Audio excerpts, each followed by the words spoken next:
오늘은 서로 위로하여 공동체를 세우라 라는 제목으로 함께 말씀을 나누겠습니다. 위로의 마지막 말씀, 어떻게 하면 우리가 서로가 서로를 위해서 공동체를 세울 수 있을까에 대한 고민을 오늘 함께 하고자 합니다. 일반적으로 시작 편지의 마지막은 좋게 끝납니다.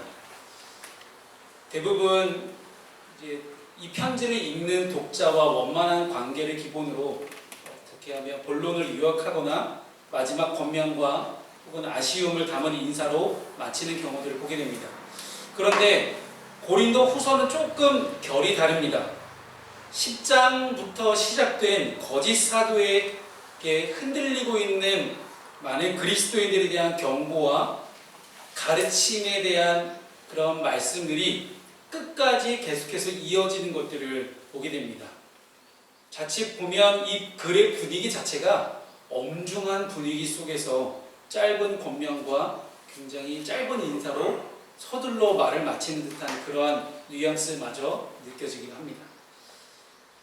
어찌 보면 고린도 교회의 상황을 지켜봤을 때 강렬하게 여운이 남겨지는 그러한 마침표가 되는 것 같습니다.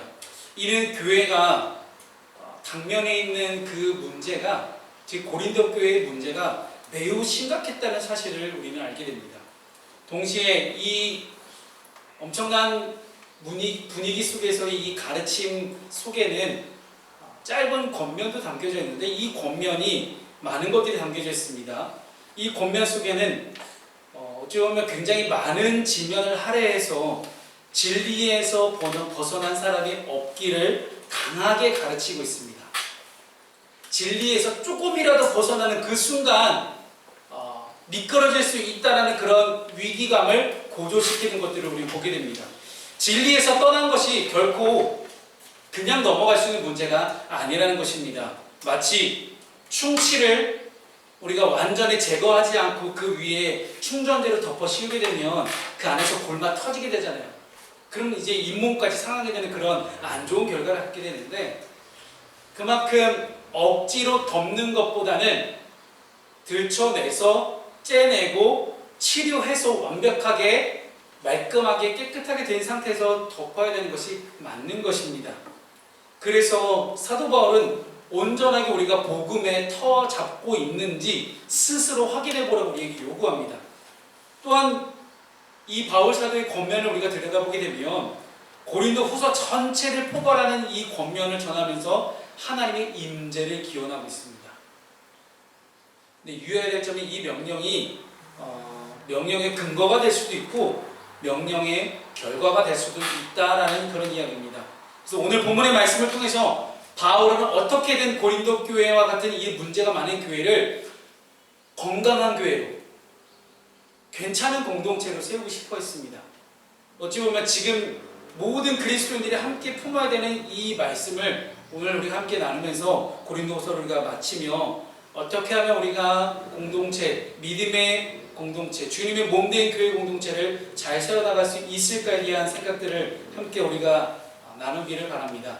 첫 번째는 예수님을 닮기 위해 노력해야 된다는 이야기입니다. 오늘 본문의 3절 말씀을 함께 읽습니다. 시작. 너희는 그리스도께서 내 안에서 말씀하시는 증거를 너희가 보았으니 그는 너희에게 대하여 약하지 않고 도리어 너희 안에서 강하시니라. 아멘. 고린도 교회 성도들은 계속해서 바울을 공격하고 비난해 왔습니다. 특히 그들은 그리스도께서 바울 안에서 말씀하시는 명확한 증거를 제시해달라고 끊임없이 요구합니다. 즉 바울 사도가 정말로 예수 그리스도의 사도가 맞느냐?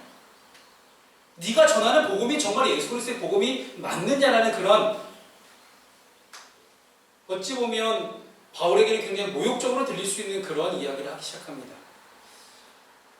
바울은 편지를 쓸 때는 그 어조가 굉장히 강력했습니다. 그러나 직접 대면했을 때는 좀 우유부단해 보이기도 하고 사람이 눈에 장애도 있었고 아무런 결정력이 없는 그런 지도자처럼 보였기 때문에 바울을 외모로만 평가해 왔던 것입니다. 이러한 고린도 성도들에게 바울은 우리 자신의 강함을 드러낼 것이 아니라 오직 우리 안에서 강하게 역사하시고 강하게 일하시는 예수 그리스도만을 자랑해야 한다고 분명하게 선포합니다. 사실 이것이 고린도 후서 전체를 감싸고 있는 핵심 메시지라고 해도 과언이 아닙니다. 따라 성도들은 그리스도인이라고 한다면 우리 안에서 역사하시는 예수 그리스도의 강함을 언제나 우리가 붙들 수 있어야 됩니다. 그래서 예수 그리스도의 강함을 붙들기 위해서는 내가 강하면 안 됩니다. 내가 약해야만이 예수 그리스도의 강함을 내가 붙잡을 수 있다는 이야기입니다. 바울은 3절에 이어서 더 구체적으로 우리가 예수가 어떻게 약한 가운데서 하나님의 능력으로 강하게 되었는지를 4절에서 설명하고 있습니다. 4절 말씀 있습니다. 시작. 그리스도께서 약하심으로 십자가에 못 박히셨으나 하나님의 능력으로 살아계시니 우리도 그 안에서 약하나 너희에게 대하여 하나님의 능력으로 그와 함께 살리라. 아멘. 돌아오는 이제 성금요일이 되면 금요일날 예수 그리스도께서 십자가에 못 박혀 돌아가십니다. 이 십자가 사건이야말로 약함 가운데서 가장 약한 순간 가운데서 하나님의 강함이 드러나는 최고의 현장이라는 것입니다. 여러분 예수님이 약하신 분입니까? 여러분 마태마가 누가 요한복음을 한번 쭉 보십시오. 예수님이 얼마나 강하십니까? 예수님 자체가 얼마나 강하신지 수많은 기적들, 사탄, 마귀, 귀신 벌벌 떨게 만드는 그런 존재이십니다. 그런데 이 예수님이 절대로 약한 분이 아니었지만 약한 죄인들을 구원하기 위해서 스스로 약해지셨다는 사실을 우리가 기억해야 됩니다. 전혀 약할 것이 없는 분이 스스로 약해지기를 선택하셨다. 그리고 하나님은 스스로 약해지셔서 십자가에 달리신 그리스도를 부활의 권능으로 일으키셔서 하나님의 강함을 드러내 보셨습니다. 어찌 보면 마귀의 입장에서, 사탄의 입장에서는 쾌재를 불렀을 거예요. 와, 십자가에서 저 예수가 하나님이 죽었구나. 그런데 가장 약해 있던 그 순간 가운데 하나님은 가장 강한 모습으로 쫙 나타나신 거예요. 반전이죠. 사람들이 영화나 드라마 혹은 많은 극들을 볼 때 반전을 좋아하지 않습니까? 누구나 뻔히 예상하던 스토리를 쭉 가다가 갑자기 반전이 딱 일어나, 어머나 이러죠. 근데 우리 역사상 인간 최고의 반전은 십자가입니다. 십자가. 낮은 대로 임하신 하나님의 모습, 그 모습이야말로 사도 바울이 그토록 고린도 교회에게 전하고 싶었던 복음의 정수였습니다. 복음 오브더 복음, 최고의 복음은 무엇입니까? 낮은 대로 임하신 하나님. 이것이 복음의 본질입니다. 우리는 사순절의 마지막 주간을 걸어갑니다. 이 고난 주간에 우리는 십자가를 지고 약한 모습으로 사명자의 길을 걸어가셨던 예수를 기억할 수 있기를 바랍니다. 십자가를 지고 예수의 뒤를 따르는 성도 또한 예수를 닮아서 철저하게 우리가 약해졌으면 좋겠습니다. 내가 약해져야만 하나님을 붙들게 됩니다. 내가 잘 나갈 때, 내가 정말로 강할 때는 하나님을 안 찾습니다. 그러나 십자가에서 내가 못 박히신 예수 그리스도를 바라본다는 것은, 내가 십자가를 바라본다는 것은 무슨 이야기냐면 내가 약해진다는 거예요. 주님, 저도 약해지겠습니다. 하나님처럼 저도 약해지고 십자가를 붙들겠습니다. 주님의 강함만을 붙들겠습니다. 하나님의 강함을 내가 붙들겠습니다. 오직 저로 하여금 약해지게 하여 주옵소서라는 그런 믿음의 고백이 오늘 우리에게 있을 때 우리는 비로소 하나님께 영광을 돌리게 됩니다. 어떤 일이 있고 났을 때 그 사람의 반응을 보게 되면 그리스도인인지 아닌지 딱 알게 됩니다. 아무리 내 힘으로 했어도, 아무리 내가 잘나서 내 능력과 지혜와 명철로 많은 일들을 내가 쳐냈어도 하나님이 하셨습니다라는 고백이 입술 가운데 나오지 않는 사람이라면 그리스도인이 아니라는 거예요. 어찌 그리스도인이라 불리기를 원하십니까? 그리스도인, 크라이스트 뒤에 IAN이라는 전미사가 붙습니다. 그리스도를 따르는 사람, 그리스도를 닮아가는 사람이라는 뜻이죠. 오직 예수 그리스도를 닮아가고 따라간다는 것은 예수님처럼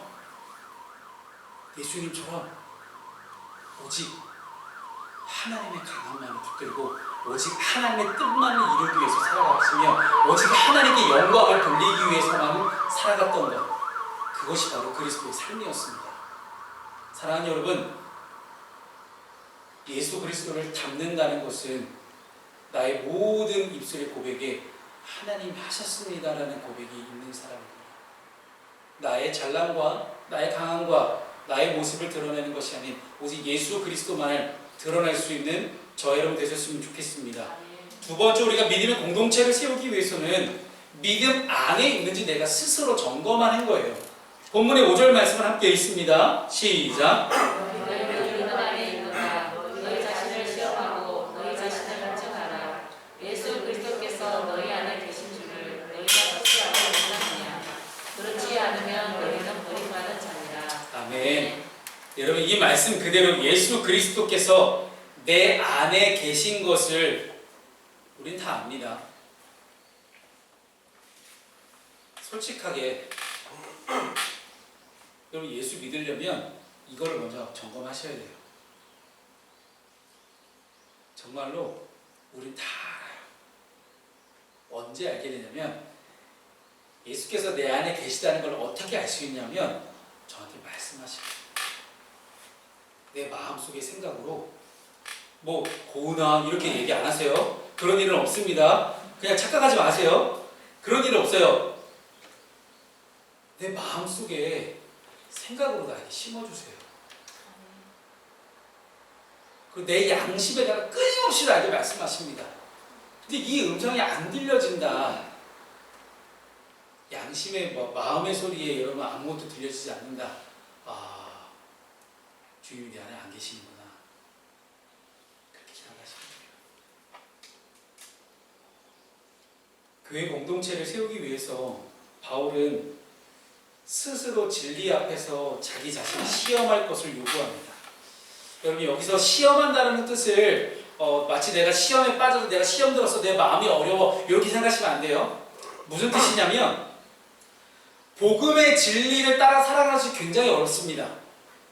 인정하시죠? 그렇죠? 복음의 진리 따라 살아가는 것이 교회에선 쉬워요. 교회에선 쉽지만 세상에서 내가 살아가면서 복음의 진리를 따라 살아가는 게 정말 어렵습니다. 그래서 예수 믿는 게 힘든 거예요. 교회에서 예수 믿는 건 누가 못합니까? 근데 내가 세상에서 예수 믿는 사람으로 살아가는 게 얼마나 힘듭니까? 남들 다 하는 비리 나는 하면 안 되는데 내 마음속에 생각을 하지 말라고 하는데 나도 하고 싶어.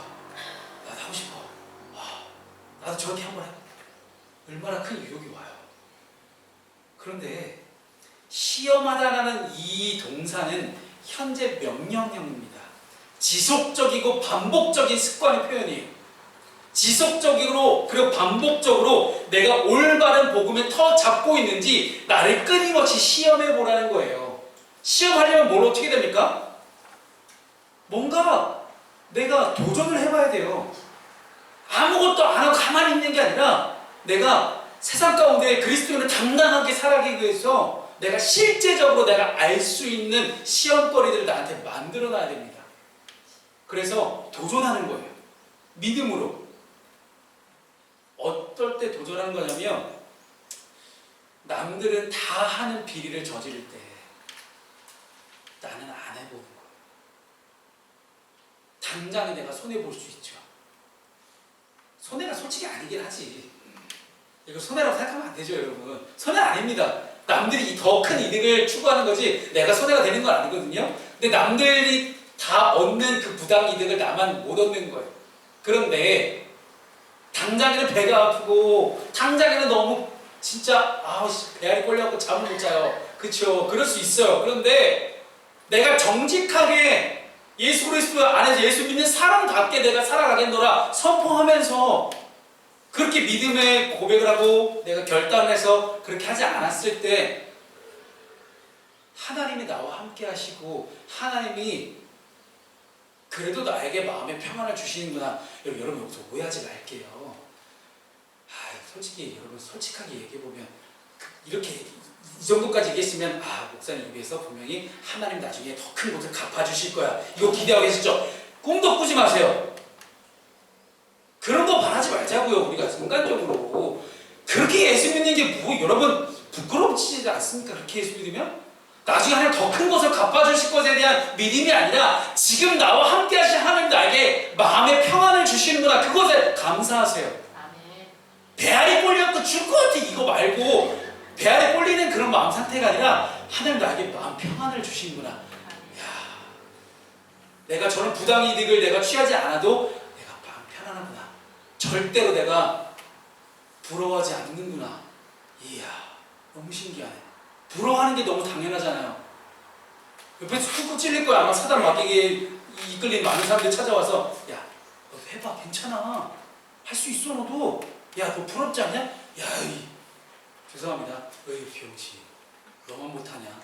남들 다 하는데 왜 너만 그러고 있어? 너무 현실적인 이야기죠. 도전하세요. 시험하세요. 믿음 안에서 시험하세요. 나는 그렇게 결정을 내렸어도 하나님 내 마음에 평안을 주시는구나. 이 평안은요, 세상이 줄 수 없는 평안이라고 성경이 말씀하잖아요. 세상은 절대 줄 수 없는 평안입니다. 그 부당이득 취한다고 그 똑같은 평안이 오지 않아요. 전전긍긍하겠죠. 그러니까 LH 사람들 지금 난리 났잖아요. 인간은 모두 연약합니다. 우리 인간 예수도 연약하셨어요. 연약하신 예수님을 끌고 가서 사단은 광야에서 시험을 했습니다. 그리고 예수님은 그것을 말씀으로 다 확실하게 이기셨습니다. 너무나 인간의 연약함을 잘 아는 마귀는 호시탐탐 기회를 노리면서 우리를 우는 사자같이 집어삼키려고 어떻게든 우리를 넘어뜨리려고 합니다. 늘 우리를 충동질하고 온갖 유혹으로 뒤흔들려고 하는 그 사단 마귀 앞에서 우리는 우리 안에 계신 분이 누구신지를 확신할 수 있어야 된다는 거예요. 내 안에 계신 분이 예수님이다. 니까 것들이 아무리 나를 유혹한다 하든 난 절대 흔들리지 않아. 아무리 니네가 나를 사탕 발리면서 나는 절대 흔들리지 않아. 나는 예수 그리스도의 사람이야. 그런 멋진 고백이 우리 안에, 그런 믿음의 도전이, 믿음의 시험이 우리 안에 있어야 된다는 것입니다. 애초에 죄의 유혹으로부터 우리가 이겨보려고 한다는 것 자체가 우리가 강하다는 증거예요. 우리의 강함을 내려놓고 온전히 연약해져서 우리가 주님 안에 머물러 있다면, 내 안에 계신 예수 그리스도께 온전히 나 자신을 내가 맡길 수 있다면 우리는 죄로부터 자유할 수 있습니다. 그러므로 중요한 것은 날마다 내가 예수님 안에 머무르고 있는지, 우리 안에 예수 그리스도께서 일하시고 있는지를 날마다 점검해 보는 거예요. 근데 그 날마다 점검하는 시간이 언제입니까? 여러분, 기도하는 시간이고요, 말씀이 있는 시간입니다. 말씀과 기도에 비추어서 여러분이 스스로가 내가 내 안에 예수님이 계시는지, 그리고 내가 예수님 안에 있는지를 함께 계속해서 끊임없이 점검해야 된다는 거예요. 날마다 계속 점검하는 이 점검들이, 믿음의 도전과 시험들이 이루어지지 않으면 우리는 넘어질 수밖에 없다는 이야기입니다. 간혹 우리 중에 교회를 오래 다녔다고, 어떤 직분을 가지고 있다고, 헌금 생활 내가 잘하고 있다고, 내가 억만금을 하나님께 헌금했다고, 아니 봉사를 잘하고 있다고 스스로를 이상적인 크리스천을 여기며 혹은 과대평가하고 안주하는 사람들이 있습니다. 난 이미 구원받았어. 내가 이 정도 신앙생활 했는데, 안주하고 있는 사람들이 너무 많다는 거예요. 하지만 하나님께서는 겉모습에 합당한 내면의 모습, 내면의 믿음을 살피시는 분입니다. 겉으로 보기엔 신앙생활을 잘하는 것처럼 보일지라도 믿음 안에서 예수 그리스도께 견고하게 뿌리를 내리지 않으면 언제든 어려움을 만나면 흔들릴 수 있습니다. 뿌리가 깊지 않으면 누구나 흔들립니다. 잠수 타는 거 보세요. 청년들 연락 끊는 거 보세요. 얼마나 뿌리가 얕은 거예요. 바라기 여러 번 하는 굵은 뿌리와 잔뿌리가 다 많기를 소망합니다. 신앙에 굵은 뿌리가 있고 잔뿌리가 있어요. 여러분, 이 굵은 뿌리와 잔뿌리를 여러분 다 챙기셔야 됩니다. 그래야 흔들리지 않습니다. 이 굵은 뿌리는 뭐냐면 예배예요. 예배. 우리 함께 모여서 하는 예배. 잔뿌리는 뭐냐면 여러분이 개인적으로 여러분의 여가 시간에, 여러분의 개인의 시간 속에서 하나님을 신앙하는 그 신앙입니다. 믿음입니다. 그 굵은 뿌리와 잔뿌리를 다 가졌을 때만이 흔들리지 않는 믿음을 갖게 되는 것입니다. 그래서 나의 영적 상태가 어떠한지를 날마다 점검해 나갈 때 무엇이 기준입니까? 오직 하나님의 말씀만이 기준이 되어야 됩니다. 말씀의 거울로 나를 비추어 보아서 말씀의 거울로 내 삶을 들여다보십시오. 그럼 뻔히 드러나잖아요. 매일 말씀을 듣고 기도함으로 주님께 나아갈 수 있어야 됩니다. 그렇게 매일 우리를 붙잡아 놓지 않으면 흔들립니다. 말씀의 능력이 있습니다. 믿으십니까? 말씀에만 능력이 있습니다. 하나님의 능력을 매일 공급받지 않으면 우리는 영이 죽게 됩니다. 그래서 우리가 매일매일 주만나로 우리를 묵상하지 않습니까? 창세기 3장에 어떤 내용이 나오냐면 선악을 알게 하는 나무의 열매를 먹은 아담과 하와가 하나님이 무서워서 하나님의 눈을 피해 도망가요. 이 도망간 아담과 하와를 하나님 찾아오십니다. 그래서 첫 번째 물음이 뭐냐? 아담아, 내가 어디 있느냐? 모르고 질문하셨을까요? 어디 있는지 몰라서? 그런 질문이 아니잖아요. 오늘 하나님께서는 우리에게 동일하게 물어보십니다. 아담아, 내가 어디 있냐고 물어보셔도 그 질문 그대로 병원아, 너 어디 있느냐? 아름아, 내가 어디 있느냐? 아이나, 내가 어디 있느냐라고 주님은 우리에게 물어보시는 거예요. 근데 이것은 장소적인 의미가 아니잖아요. 이거 장소에 대한 의미가 아니라 장소라는 다 알고 계세요. 장소의 질문이 아니라 나의 현재적인 모습, 나의 정체성, 나의 믿음, 나의 내면의 모습을 하나님이 물어보시는 거예요. 너는 지금 어디에 있느냐? 너는 지금 주님과 함께 있느냐? 아니면 세상과 함께 있느냐를 물어보시는 거예요. 늘 겸손히 내가 지금 주님 안에 있는지, 내 안에 지금 주님이 계시는지, 아무리 말씀 홍수 속에 살아도 우리 수요일날 성경톡도 끝나고 우리 신입사님하고 최권사님하고 얘기하다 그 얘기가 나왔잖아요. 말씀이 홍수 시대에 살아간다. 말씀이 우리를 다 뒤덮고 있습니다. 그런데 내가 그 말씀 안에 있지 않으면, 내가 그 말씀대로 살아가지 않으면 아무런 소용이 없는 게 말씀의 홍수예요. 정작 중요한 건 무엇입니까? 나의 믿음의 선택과 도전과 결단과 헌신입니다. 그 안에서 우리가 매일매일 우리의 삶을 점검할 수 있는 저 여러분 됐으면 좋겠습니다. 그래야만 우리가 공동체를 세울 수 있습니다. 마지막으로 세 번째는요, 하나님의 임재 안에 있으라는 것입니다. 나를 점검하고 나를 주님 앞에 있을 때 우리가 누릴 수 있는 최고의 축복이 무엇인지 아십니까? 하나님의 임재예요. 구약시대 이스라엘 사람들이 이걸 가장 두려워했습니다. 하나님의 얼굴을 마주보는 것, 하나님과 함께하는 것, 너무나 두렵고 떨리는 일이었어요. 왜냐하면요, 그들은 하나님을 정말 믿었기 때문에. 생각해보세요. 하나님 앞에 내가 부끄러운 게 있습니다. 하나님께 내가 내 모습이 너무나 부끄러운데 하나님 나한테 찾아오신다? 와, 나 죽을 것 같은데? 어떡하지? 하나님, 저 너무 두렵고 떨립니다. 제발 저 찾아오지 마세요. 이게 이스라엘 사람들의 솔직한 고백이에요. 아무리 구약의 이스라엘 사람들이 욕해도 우리가 에이, 저런 믿음 없고 끈기 없는 놈들 이렇게 욕해도 그들은 정말로 하나님이 살아계신 것을 믿었습니다. 하나님, 그 하나님을 안 믿었을 뿐이지, 그보다 하나님보다 더 좋은 우상들이 보였을 뿐이지 적어도 하나님이라는 존재에 대해서만큼 믿었다는 거예요. 근데 우리는 어떻습니까? 하나님의 존재에 대해서도 우리는 안 믿어요. 정말 하나님이 살아계시다는 사실 자체를 안 믿어요. 그러니까 하나님 없이 살아가잖아요. 하나님 없이 살아가도 괜찮다, 충분하다라고 생각을 하잖아요. 하나님의 임재가 여러분 정말로 여러분 원하시는 겁니까? 진짜 원하세요? 두렵지 않으세요? 전 두려운데? 전 두려운데? 와, 하나님 나한테 없죠? 다 까발려질 거 생각하니 와, 미치겠는 거예요. 사람한테 까발려지는 게 중요한 게 아니에요. 하나님 앞에 내가 드러나는 게 너무 부끄럽고 죄송한 거예요. 그런데 여러분, 하나님의 임재가 어떤 우리에게 축복이 되는지 그 말씀을 우리 담고 있습니다. 11절 함께 읽을까요? 시작. 마지막으로 말하노니 형제들아 기뻐하라. 온전하게 되며 위로를 받으며 마음을 같이하며 평안할지어다. 또 사랑과 평강의 하나님이 너희와 함께 계시리라. 거룩하게 입맞춤으로 서로 문안하라. 아멘.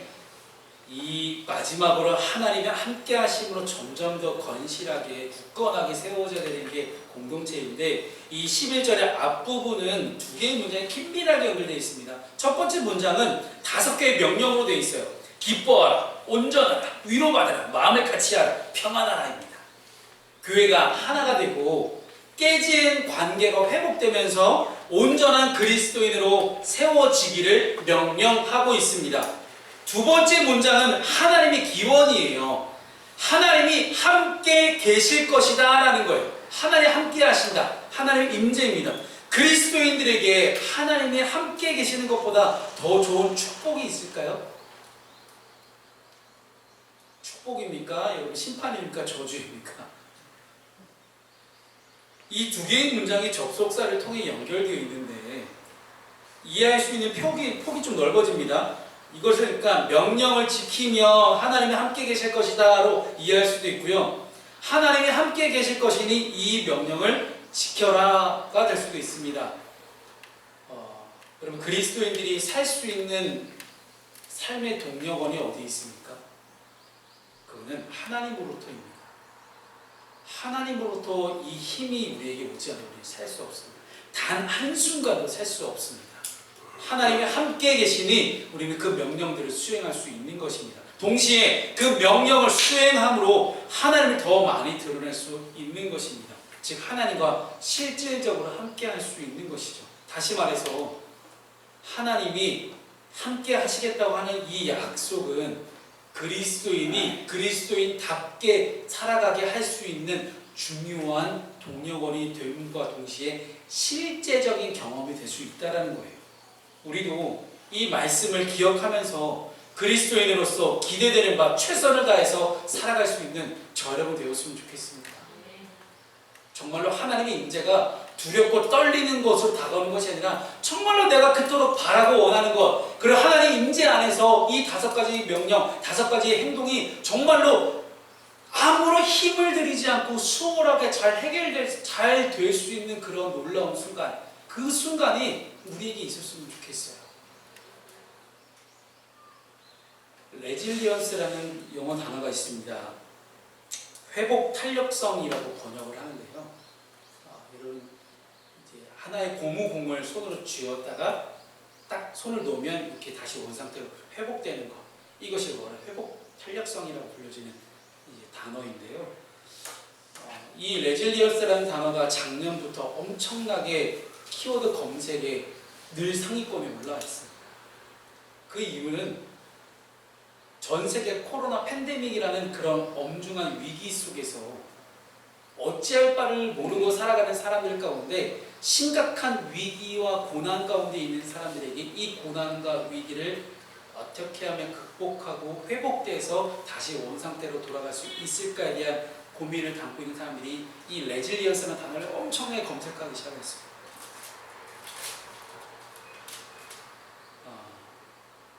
회복 탄력성이 좋은 사람은 무너져도 쉽게 다시 일어서고 회복합니다. 작은 어려움이 찾아오들, 큰 어려움이 찾아오들 그 어려움을 쉽게 극복하고 일어설 수 있는 힘이 레질리언스라는 거예요. 우리는 지금 다양한 외부 압력을 통해 움츠러들 수밖에 없는 그런 시간을 보내고 있습니다. 그 어느 때보다 우리에게 레질리언스가 필요한 때입니다. 그런데 예수 그리스도의 십자가야말로 가장 강력한 레질리언스를 가지고 있습니다. 가장 아픈 고통과 고난의 시간에 예수 그리스도는 딛고 일어서서 부활로 승리하셨습니다. 이 부활로 승리하신 예수 그리스도를 묵상할 때 지금 우리의 이 어려움을 해결할 수 있는 레질리언스 능력이 더 개발될 것입니다. 마지막 11절 말씀을 비추어 살펴볼 때 우리 예수 그리스도께서 이미 터득하신 레질리언스 능력, 이 능력은 우리가 예수 그리스도를 묵상하며 예수 그리스도를 닮아가고 예수 그리스도 안에서 우리의 믿음을 시험하고 도전해 볼 때 우리는 이 레질리언스 능력이 점점 더 강해지고 길러질 수 있음을 느끼게 될 것입니다. 사랑하는 여러분, 힘든 고난의 시기를 우리 예수님은 말씀으로 잘 이겨내셨습니다. 이 능력과 힘은 세상은 알 수 없는 그런 힘입니다. 우리 주님만이 소유하셨던, 주님만이 가지셨던 그 독특한 레질리언스가 지금 저와 여러분 가운데도 함께 하시기를 주님의 이름으로 축복합니다.